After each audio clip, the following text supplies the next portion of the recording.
नमस्कार, सीधी नजर लाइव में आप सभी दर्शकों का स्वागत है। अभी तक की तमाम छोटी बड़ी खबरों के साथ मैं हूं रूपा गुप्ता। आगामी आने वाले पर्व त्योहार को देखते हुए नगर थाना प्रभारी राम नारायण चौधरी के नेतृत्व में बड़ा चौक से शहरी क्षेत्र के विभिन्न चौक चौराहों का भ्रमण करते हुए फ्लैग मार्च निकाला गया। थाना प्रभारी के अलावा कई जवान फ्लैग मार्च में शामिल थे। फ्लैग मार्च की शुरुआत बड़ा चौक से की गई, जो शहर के पदम चौक, कालीबाड़ी चौक, मगतपुर चौक, सदर अस्पताल गेट के सामने टावर चौक तक की गई। इस दौरान दुकानदारों और ठेला खोमचा वालों द्वारा किए गए अतिक्रमण को हटाया गया। इस बाबत नगर थाना प्रभारी आर.एन. चौधरी ने बताया कि आगामी पर्व दुर्गा पूजा को लेकर शहरी क्षेत्र में काफी अधिक भीड़ भाड़ होती है। ऐसे में सड़क किनारे अतिक्रमण होने से राहगीरों को आवागमन करने में काफी असुविधा होती है, साथ ही जाम की समस्या उत्पन्न हो जाती है। इसी को देखते हुए फ्लैग मार्च के साथ साथ अतिक्रमण किए गए स्थानों को खाली कराया गया। उन्होंने लोगों से अपील करते हुए कहा कि अनावश्यक रूप से ठेला व अन्य दुकान सड़क के किनारे न लगाएं। उन्होंने आम लोगों से शांति व्यवस्था बनाए रखने में प्रशासन को मदद करने की बात भी कही।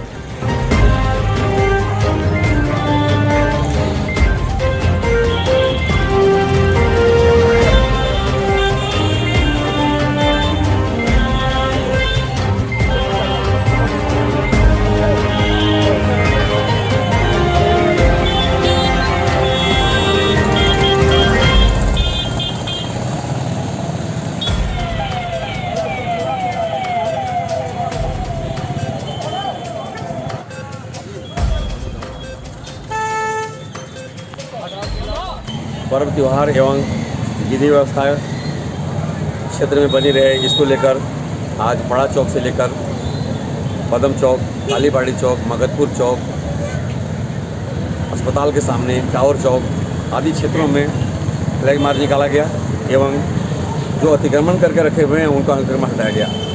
आपके चैनल के माध्यम से लोगों से हम अपील करते हैं कि भीड़ भाड़ को देखते हुए आप लोग अनावश्यक रूप से सड़क पर अपने सामानों को न लगाएं, अपने ठेला को न लगाएं और शांति व्यवस्था कायम रखने में प्रशासन को मदद करें।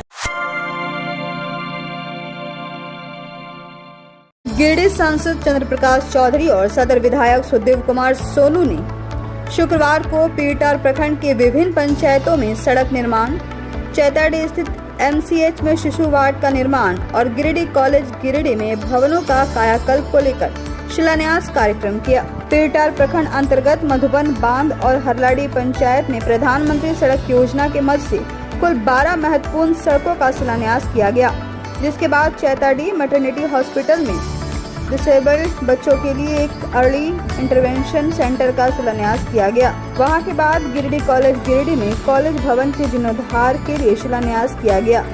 तीनों स्थानों पर पूजा पाठ के बाद श्रीफल फोड़कर शिलान्यास कार्यक्रम किया गया। इस बाबत सांसद श्री चौधरी ने कहा कि पीरटार प्रखंड अंतर्गत विभिन्न पंचायतों में सड़कों के निर्माण को लेकर शिलान्यास किया गया है। आने वाले वर्षों में और जहां भी सड़कों की कमी है उन्हें चिन्हित कर नई सड़कों का निर्माण कराया जाएगा। बताया कि गिरिडीह कॉलेज में भवनों का कायाकल्प कर कॉलेज की जो पुरानी पहचान है उसे प्रदान किया जाएगा। वहीं विधायक श्री सोनू ने कहा कि विभिन्न विकास योजनाओं को लेकर शिलान्यास कार्यक्रम किया गया है। उच्च शिक्षा नीति को लेकर गिरिडीह कॉलेज के भवनों का कायाकल्प 1 साल के अंतर्गत पूरा कर लिया जाएगा। साथ ही यहां विद्यार्थियों द्वारा आधारभूत संरचना को लेकर जो बातें कही गई है उसे भी 1 साल के अंतर्गत पूरा करने का प्रयास किया जाएगा।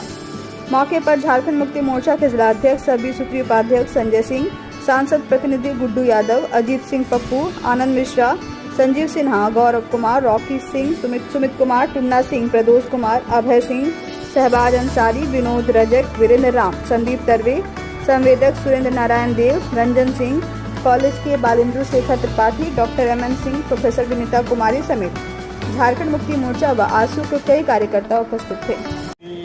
पीरटार ब्लॉक में प्रधानमंत्री सड़क योजना RCPL के तहत लगभग 14 रोड का हम लोगों ने शिलान्यास किया, जो पीरटार के लिए काफ़ी महत्वपूर्ण है।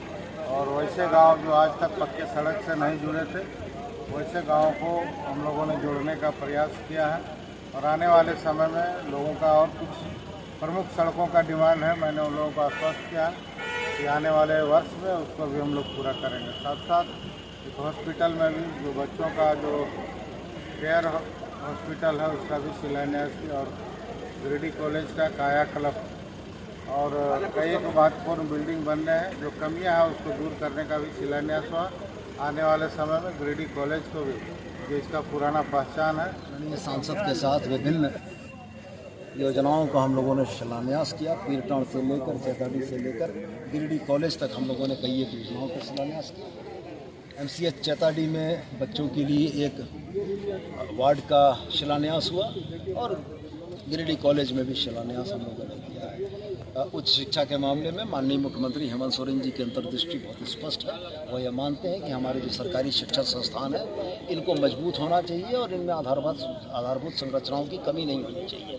इसी कड़ी में ये काम चल रहा है और मुझको उम्मीद है कि साल भर के अंदर गिरिडीह कॉलेज का कायाकल्प हो चुका होगा और जिन आधारभूत संरचनाओं और बाकी बातों की बात यहाँ के छात्रों और बच्चों ने की है, हमें लगता है कि एक आध साल के अंदर इन तमाम चीज़ों का समाधान हो चुका है। झारखंड सरकार स्कूली शिक्षा एवं साक्षरता विभाग के अधिसूचना एवं परियोजना निदेशक के निर्देशानुसार स्नातक स्तरीय सहायक अध्यापकों के लिए प्रशासनिक एवं अनुशासनिक प्राधिकार का गठन शुक्रवार को सदर प्रखंड के सभागार में बैठक कर की गई। बैठक में प्रमुख पूनम देवी, प्रखंड विकास पदाधिकारी दिलीप महतो, गिरिडीह के प्रखंड शिक्षा प्रसार पदाधिकारी मदन कुमार सिन्हा, सविता कुमारी, सहायक अध्यापक प्रतिनिधि अरविंद कुमार, BPO अरविंद कुमार राय आदि मौजूद रहे। बैठक के दौरान सबसे पहले स्नातक कोटि के प्रखंड स्तरीय सहायक अध्यापक हेतु प्राप्त विभागीय अधिसूचना को पढ़कर सुनाया गया एवं उस पर चर्चा की गई, जिसके बाद प्रखंड स्तरीय स्नातक कोटि के प्रशासनिक सह अनुशासनिक पदाधिकार का गठन किया गया, जिसमें पंचायत समिति के प्रमुख पूनम देवी को अध्यक्ष, प्रखंड विकास पदाधिकारी दिलीप महतो को उपाध्यक्ष बनाया गया। इस तरह पंचायत समिति के शिक्षा समिति द्वारा चयनित एक सदस्य अनुसूचित जाति, अनुसूचित जनजाति का प्रखंड स्तरीय पदाधिकारी, प्रखंड शिक्षा प्रसार पदाधिकारी, क्षेत्रीय शिक्षा पदाधिकारी आदि बनाया गया। इस बाबत BDO दिलीप महतो ने कहा कि पारा शिक्षक के प्रशासनिक सह अनुशासनिक का गठन किया गया है। उन्होंने कहा कि पारा शिक्षक संबंधित जो भी अनुशासनिक और प्रशासनिक कार्य है उसका देखभाल के लिए इस प्राधिकार का गठन किया गया है। संप्रति पारा शिक्षकों के प्रशासनिक सह अनुशासनिक प्राधिकार का गठन किया गया है।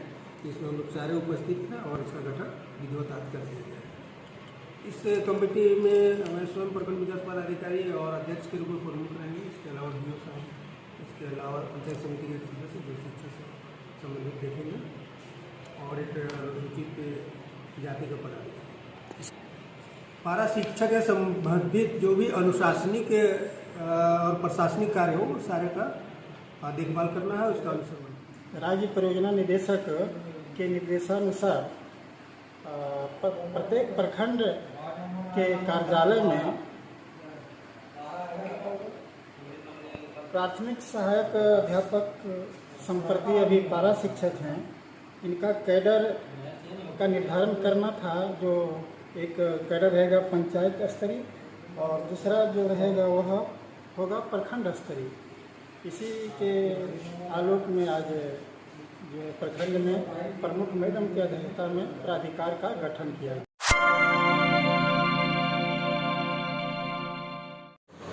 माननीय झालसा के निर्देशानुसार हमने आपसे पहले एक बार डिस्कस किया था कि LADCS के लिए बहाली प्रक्रिया चल रही है व्यवहार न्यायालय में। तो पहले जो डेट था उसको एक्सटेंड किया गया था, आखिरी तिथि थी 5 सितंबर, उसको बढ़ा करके 10 सितंबर किया गया था। तो जो तिथि बढ़ाई गई उस बीच में हमारे पास कुल 31 और आवेदन आए थे और टोटल हमारे पास जो 7 अलग अलग पद हैं, एक चीफ का, 2 डेप्यूटी का और 4 असिस्टेंट का, उसके लिए कुल हमारे पास 105 आवेदन पत्र आए हैं इंटरव्यू साक्षात्कार के लिए। और इन सारे जितने कैंडिडेट्स हैं जिन्होंने अप्लाई किया है उनका साक्षात्कार लिया जाएगा व्यवहार न्यायालय परिसर में। और इनका जो एप्लीकेशन फॉर्म है उसका स्क्रूटनी वगैरह सारा कुछ होने के बाद जो तिथि निर्धारित की गई है साक्षात्कार की वो है 21 सितंबर, 22 सितंबर और 23 सितंबर। चूँकि 10:30 से 4:30 का समय हमारा न्यायालय का होता है, तो उसके पहले और बाद में हम 2 शिफ्ट में अलग अलग पोस्ट के लिए जो भी आवेदक हैं उनका हम लोग साक्षात्कार लेंगे माननीय प्रधान जिला एवं सत्र न्यायाधीश महोदया के निर्देश पे। तो पहले दिन 21 सितंबर को हमारे यहाँ जो 4 पोस्ट हैं असिस्टेंट लीगल डिफेंस काउंसिल का, उसका साक्षात्कार 2 शिफ्ट में लिया जाएगा। जो कि सुबह 8:30 बजे से प्रारंभ होगा 10:30 बजे तक, और दोपहर में न्यायालय का जो कार्रवाई हो जाएगा उसके बाद 4:30 से, जब तक कि उस दिन के जो कैंडिडेट्स हैं वो पूरा नहीं हो जाता तब तक चलेगा। सेकेंड डे फर्स्ट शिफ्ट में हमारा होगा असिस्टेंट का, चूँकि उनकी संख्या ज़्यादा है। सेकेंड शिफ्ट में हम डिप्टी चीफ का इंटरव्यू लेंगे, और तीसरे दिन और आखिरी दिन जो chief legal aid defence council, जिसके लिए टोटल हमारे पास 11 आवेदन आए हैं, उनका साक्षात्कार होगा। तो इसकी प्रक्रिया जारी कर दी गई है, और आप सबके माध्यम से अनुरोध है कि इसका आप अपने स्तर से भी प्रचार करें। जो भी आवेदक हैं, इसमें कुछ लोग हैं जो अन्य जिलों से भी उन लोगों ने आवेदन दिया था, तो उनको भी इसकी जानकारी समय से मैंने बताया। एक पद है, सिंगल पोस्ट है, वो है chief legal aid defence council का। उसके लिए कुल हमारे पास 11 आवेदन प्राप्त हुए हैं। दूसरा है जिसके लिए 2 पोस्ट है, deputy chief legal aid defence council, उसके लिए हमारे पास 15 आवेदन आए हैं। और तीसरा है जिसमें 4 पोस्ट हैं, वो है आपका assistant legal aid defence council, उसके लिए हमारे पास टोटल 79 एप्लीकेशंस हैं।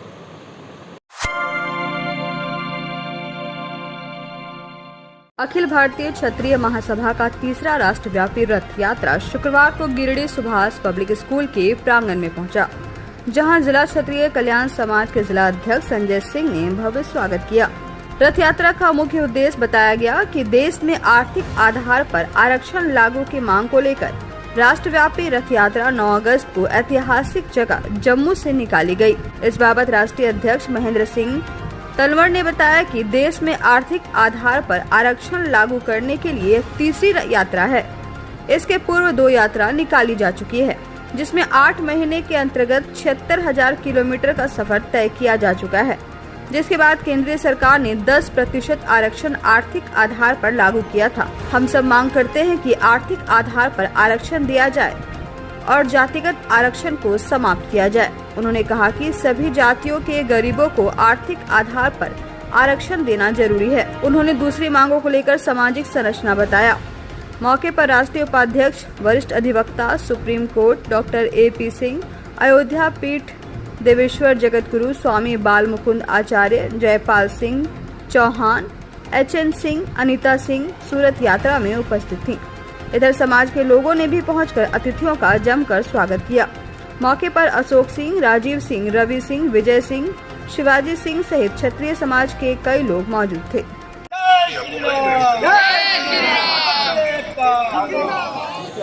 राष्ट्रीय अध्यक्ष अखिल भारतीय क्षत्रिय महासभा आज हमारे बीच में आदरणीय ठाकुर बीनू सिंह जी, जो झारखंड प्रदेश के अध्यक्ष हैं, और इस संस्थान के अध्यक्ष ठाकुर संजय सिंह जी साहब, हमारे वर्किंग प्रेसिडेंट झारखंड के ठाकुर ललन सिंह जी, हमारे राष्ट्रीय उपाध्यक्ष सुप्रीम कोर्ट के जाने माने एडवोकेट आदरणीय AP सिंह साहब, और ये सभी पदाधिकारीगण हमारे पास साथ बैठे हुए हैं जो रथ यात्रा में साथ चल रहे हैं। अखिल भारतीय क्षत्रिय महासभा ने 9 अगस्त को ऐतिहासिक दिन और ऐतिहासिक जगह जम्मू से राष्ट्रव्यापी रथ यात्रा, देश में आर्थिक आधार पर आरक्षण को लागू करवाने के लिए ये तीसरी रथ यात्रा है। इससे पहले 2 रथ यात्राएँ सन 2010 में और 2017 में। पहली रथ यात्रा 5 महीने की थी, कश्मीर से कन्याकुमारी, कन्याकुमारी से दिल्ली। दूसरी रथ यात्रा 3 महीने की थी 2017 में, कश्मीर से कन्याकुमारी और कन्याकुमारी से दिल्ली। उन 2 रथ यात्राओं में 8 महीने की 70,000 किलोमीटर का सफर हमने तय किया। उसके बाद 2017 की रथ यात्रा के बाद केंद्रीय सरकार ने 10% आरक्षण आर्थिक आधार पर दिया है, लेकिन हमारी मांग है कि आर्थिक आधार पर आरक्षण दिया जाए, जातिगत आरक्षण को समाप्त किया जाए, और देश के सभी जातियों को, चाहे वो आरक्षित जातियाँ हैं चाहे अनारक्षित जातियाँ हैं, सभी जातियों के गरीब लोगों को आर्थिक आधार पर आरक्षण दिया जाए। दूसरी मांग है सामाजिक समरसता। जब तक देश में आर्थिक आधार पर आरक्षण लागू नहीं होगा, गरीब को आरक्षण नहीं दिया जाएगा, जातिगत आरक्षण समाप्त नहीं होगा, तब तक समाज में सामाजिक समरसता का भाव नहीं आ सकता। क्योंकि एक बच्चे को 90% वाले को दाखिला नहीं मिलता, 40% वाले को मिल जाता है, तो सामाजिक समरसता कैसे आएगी? जातिगत आरक्षण समाप्त होने से सामाजिक समरसता संभव है, और हम चाहते हैं कि सभी जातियों में, वर्गों में, सभी धर्मों के लोग, सभी मजहब के लोग पूरे देश के लोग इकट्ठे रहें, प्यार से रहें, प्रेम से रहें, सहयोग से रहें। तो ये सभी जातियों के लिए आर्थिक आधार पर आरक्षण की मांग। और तीसरे, महान पुरुषों के इतिहास के साथ जितने भी हमारे महान पुरुष हैं, वीर कुंवर सिंह जी हैं, हमारे विक्रमादित्य जी हैं, राणा प्रताप जी हैं, सम्राट पृथ्वीराज चौहान हैं, सम्राट अनंगपाल हैं, सम्राट मीर भोज हैं। कुछ जाति विशेष के लोग उनको जाति विशेष के साथ जोड़कर उनकी मूर्ति की स्थापना कर रहे हैं। कुछ लोग उनके नाम पे स्कूल और कॉलेज खोलने की बात कर रहे हैं। देखिए, इन महान पुरुषों को किसी जाति विशेष के साथ जोड़ना जो है, न केवल उन महान पुरुषों का अपमान है, बल्कि पूरे राष्ट्र का और पूरे देश का अपमान है। इसलिए हमारी मांग है, देश में आर्थिक आधार पर आरक्षण दिया जाए, सभी जातियों के गरीब लोगों को आरक्षण हो, जाति का आरक्षण समाप्त हो। धन्यवाद। नव भारत जागृति केंद्र द्वारा चलाए जा रहे रोजगार ट्रेनिंग सेंटर में 3 माह की ट्रेनिंग पूरी होने पर युवक एवं युवतियों को सर्टिफिकेट वितरण कार्यक्रम का आयोजन किया गया। बताया गया कि 127 लड़के व लड़कियां 4 विभिन्न trade, general duty assistant, beautician, account institute, tally व डाटा एंट्री ऑपरेटर में शामिल थे। कार्यक्रम की शुरुआत दीप प्रज्वलित कर की गई। मौके पर state programme manager Rajiv Kumar Singh के द्वारा कार्यक्रम की पूरी जानकारी दी गई। वहीं कार्यक्रम में मुख्य अतिथि के रूप में जिला परिषद अध्यक्ष मुनिया देवी मौजूद रहीं। मौके पर उन्होंने कहा कि ग्रामीण क्षेत्र के युवक युवतियां शिक्षा के क्षेत्र में आगे बढ़ रहे हैं। उन्होंने सभी को प्रोत्साहित भी किया। वहीं कार्यक्रम में सुभाष इंस्टीट्यूट ऑफ टेक्नोलॉजी के डायरेक्टर विजय कुमार सिंह भी मौजूद रहे। उन्होंने कहा कि वे रोजगार ट्रेनिंग सेंटर के सारे सदस्यों को धन्यवाद देते हैं। कहा कि रोजगार ट्रेनिंग सेंटर समाज हित को देखते हुए इस तरह के कार्यक्रम कर रहा है, जो काफी सराहनीय है। बेरोजगार युवक युवतियों को प्रशिक्षण देकर रोजगार से जोड़ने का काम यह सेंटर कर रहा है। वहीं मौके पर असिस्टेंट प्रोफेसर एवं सामाजिक कार्यकर्ता प्रोफेसर विनीता कुमारी के द्वारा युवक युवतियों को स्वावलंबी बनाने के लिए प्रेरित किया गया। वहीं मौके पर मौजूद डॉक्टर अशोक कुमार वर्मा ने कहा कि वह रोजगार ट्रेनिंग सेंटर हमेशा आते हैं और सारे बच्चों को जॉब के लिए मोटिवेट भी करते हैं। वहीं रोजगार ट्रेनिंग सेंटर की संचालिका रुमाना अजमत ने कार्यक्रम को सुचारू रूप से चलाने में अपने सहयोगी कार्यकर्ताओं को धन्यवाद दिया। बताया कि आज सेकेंड बैच के 127 में से 103 युवाओं को सर्टिफिकेट दिया गया है। वहीं कार्यक्रम का संचालन प्रमोद कुमार तूरी ने किया। कार्यक्रम में रणवीर कुमार सिंह, प्रमोद कुमार, विशाल कुमार वर्मा, रोसलिन टुड्डू, पूनम ठाकुर मौजूद रहीं। धन्यवाद ज्ञापन रणवीर कुमार सिंह ने दिया।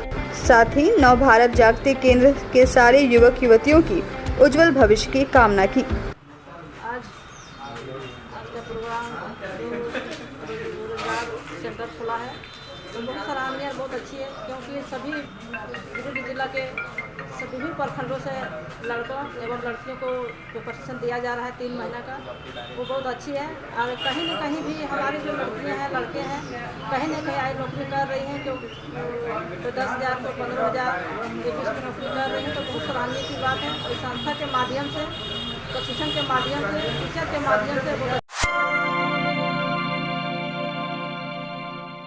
तीसरी खटपोक पंचायत के भोक्ताडी गांव में एक लड़की का दाखिला लॉकडाउन के दौरान कस्तूरबा आवासीय विद्यालय में किया गया था, जिसे अब निकाल देने की बात कही जा रही है। मामले को लेकर कांग्रेस के धनवार प्रभारी मोहम्मद मरगूब आलम ने विद्यालय गेट पर वार्डन से मिलने की कोशिश, लेकिन उनसे मुलाकात नहीं हो पाई। के बाद उन्होंने तीसरी पीईओ से जांच की मांग फोन पर की। उन्होंने कहा कि 1 सप्ताह में पीड़ित छात्रा को विद्यालय में दाखिला नहीं हुआ तो कांग्रेस परिवार उनके साथ खड़ा है और अन्याय के लिए जिला से लेकर राज्य तक की लड़ाई लड़ी जाएगी। वहीं पीड़ित छात्रा पूनम कुमारी के पिता संजय यादव ने बताया कि लॉकडाउन के समय उनकी बेटी का दाखिला 6ठे वर्ग में किया गया था।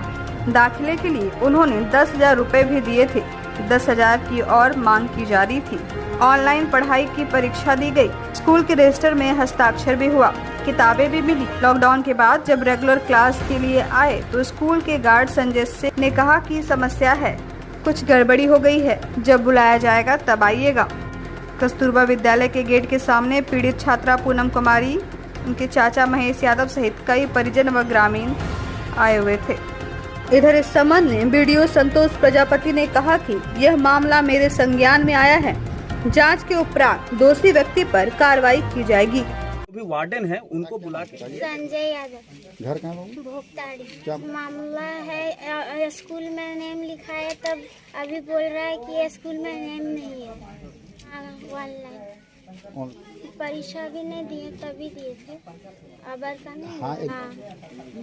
अब नेम नहीं है, वही बोलते हैं। मिलना चाह रहे थे यहाँ के जो भी वार्डन है उनसे, लेकिन जब बातचीत किए हम बुलवाना चाहे, चूँकि बच्चियों का स्कूल है तो हम लोग चाहते हैं कि नहीं अंदर जाके बाहर गेट पर ही मिल लें और बातचीत कर लें, लेकिन कोई अंदर से नहीं आया। नहीं यहाँ के जो गार्ड हैं वो नहीं अंदर जाने जो है को कह रहे हैं ऑफिस में, और नहीं अंदर ऑफिस से कोई आया। अभी तक साफ तौर पर मना कर दिया जा रहा है कि हम लोग नहीं मिल। आगे क्या करेंगे? देखिए, अभी हम लोग ये मामला को आने के बाद हम डीएससी मैडम से भी बात किए, साथ साथ यहाँ के बीओ साहब जो हैं उनसे भी बात हुई मेरी, और हमने साफ तौर पर अल्टीमेटम दे दिया है कि इस बच्ची के साथ गलत हो रहा है। जो तथ्य के हिसाब से जो दिख रहा है उसके हिसाब से बच्ची के साथ गलत हो रहा है। आप एक जांच कमेटी बैठा के जांच कीजिए और इस बच्ची का जो नामांकन है उसको करवाइए। अन्यथा जो है 1 सप्ताह के अंदर अगर नहीं होता है इस बच्ची के साथ तो कांग्रेस परिवार इसके साथ है। जहां भी जो भी आंदोलन करने की जरूरत पड़ेगा तो हम लोग उनके साथ हैं। नया परिसदन भवन में गिरिडीह जिला युवा कांग्रेस के जिला अध्यक्ष हसनैन अली के नेतृत्व में राष्ट्रीय बेरोजगारी दिवस को लेकर प्रेस कॉन्फ्रेंस का आयोजन किया गया। इस दौरान जिला अध्यक्ष हसनैन अली ने कहा कि कल यानी कि 17 सितंबर को प्रधानमंत्री नरेंद्र मोदी के जन्म दिवस के उपलक्ष्य में भारतीय युवा कांग्रेस समस्त देश में राष्ट्रीय बेरोजगारी दिवस को मना रही है। कहा कि 2014 में भाजपा ने बेरोजगारी को बड़ा मुद्दा बनाकर तरह तरह के वादे कर युवाओं, छात्रों, नौजवान साथियों से पूर्ण बहुमत लेकर सत्ता में आई और आज युवा बेरोजगार हैं। युवा रोजगार को लेकर सड़कों पर हैं और पूरी तरह से हताश होकर सरकार से नाउम्मीद हो चुके। कई राज्यों में युवा रोजगार को लेकर धरना प्रदर्शन भी कर रहे हैं। मौके पर गिरिडीह जिला युवा कांग्रेस के जिला महासचिव यश सिन्हा, कामरान हुसैन, विक्की दास सहित कई लोग मौजूद हैं। प्रधानमंत्री श्री नरेंद्र मोदी जी के जन्मदिन पर हम सभी युवा कांग्रेस के साथी समस्त देश में राष्ट्रीय बेरोजगार दिवस के रूप में मना रहे हैं और इसी को लेकर गिरिडीह जिला युवा कांग्रेस की तरफ से भी कार्यक्रम का आयोजन किया जाएगा। जिस तरह से साथियों आप सबों ने देखा होगा कि 2014 में नरेंद्र मोदी की सरकार बेरोजगारी को सबसे बड़ी मुद्दा बनाकर नौजवानों, छात्रों, युवाओं को तरह तरह के प्रलोभन देकर सरकार में आने का काम किया और तब से आज तक लगातार बेरोजगारी के लिए, बेरोजगारी को लेकर इनके तरफ से एक भी कदम नहीं उठाने के कारण आप देख सकते हैं कि युवा सड़कों पर है। विभिन्न प्रदेशों से हम लोगों को न्यूज़ के माध्यम से, अखबार के माध्यम से ये सूचना। गिरिडीह बरनवाल सेवा समिति का द्विवर्षीय चुनाव गुरुवार की देर रात बरनवाल सेवा सदन में संपन्न हुआ। समिति सचिव राजेंद्र लाल बरनवाल ने बताया कि नगर निगम क्षेत्र में आने वाले स्वजाति बंधुओं ने बढ़ चढ़कर मतदान किया। खासकर युवा वर्गों में काफी उत्साह देखा गया। चुनाव पदाधिकारी इंद्रजीत लाल, सीताराम बरनवाल और पर्यवेक्षक प्रदीप कुमार बरनवाल की देखरेख में चुनाव निष्पक्ष एवं शांतिपूर्ण संपन्न हुआ। अध्यक्ष लखन बरनवाल ने अपने निकटतम प्रतिद्वंदी अनुपम बरनवाल को 72 मतों से, सचिव राजेंद्र लाल बरनवाल ने सीए प्रवीण कुमार को 23 मतों से और कोषाध्यक्ष पद पर संजय कुमार बरनवाल ने सीए ब्रह्मदेव प्रसाद को 31 मतों से कड़ी टक्कर देकर विजय घोषित हुए। मौके पर अध्यक्ष लखनलाल बरनवाल ने प्रत्यक्ष अप्रत्यक्ष रूप से सहयोग करने वाले मतदाताओं को धन्यवाद दिया। कहा कि बरनवाल सेवा समिति के नवगठित टीम के सहयोग से बरनवाल सेवा सदन के अधूरे कार्यों को पूरा किया जाएगा। साथ ही सामाजिक कुरीतियों और दूरियों को दूरी करने का प्रयास किया जाएगा।